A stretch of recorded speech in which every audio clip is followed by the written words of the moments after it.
Hello students, video অঙ্ক dot কমে তোমাদের স্বাগত জানাই। এখন আমরা যে কোশ্চেনটা সলভ করব তাতে দেখো বলা আছে 60 মিটার কাপড় বিক্রয় করায় 9 মিটার কাপড়ের ক্রয় মূল্য লাভ হলো, লাভের শতকরা হার নির্ণয় করতে হবে।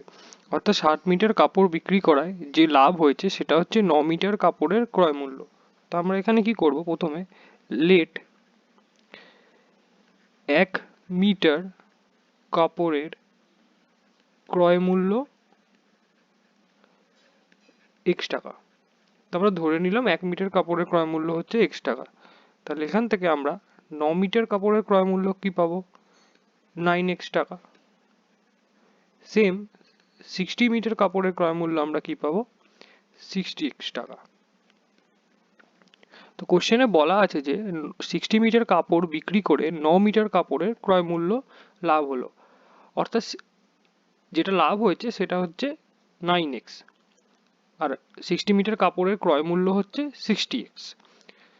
তো লাভ পার্সেন্টেজ আমরা কি জানি, লাভ বাই ক্রয় মূল্য ইন্টু 100। তো এখানে লাভ হচ্ছে আমাদের 9x বলে দেওয়া আছে, আর যেটা বিক্রি করা হয়েছে 60 মিটার তার ক্রয় মূল্য হচ্ছে 60x ইন্টু 100। তো এখানে কাটাকুটি করলে কি পাবো, এক্স এক্স কেটে যাবে, 0 আর এই একটা 0 কাটবে, 6কে 3 দিয়ে কাটলে পড়ে থাকে 2, আর এই 9কে 3 দিয়ে পড়ে থাকে 3, আবার এই 2 দিয়ে 10কে কাটলে 5। তো আমরা পেলাম 3 into 5, that is 15%. Thank you for watching my video. For more solutions like this, please visit vironko.com.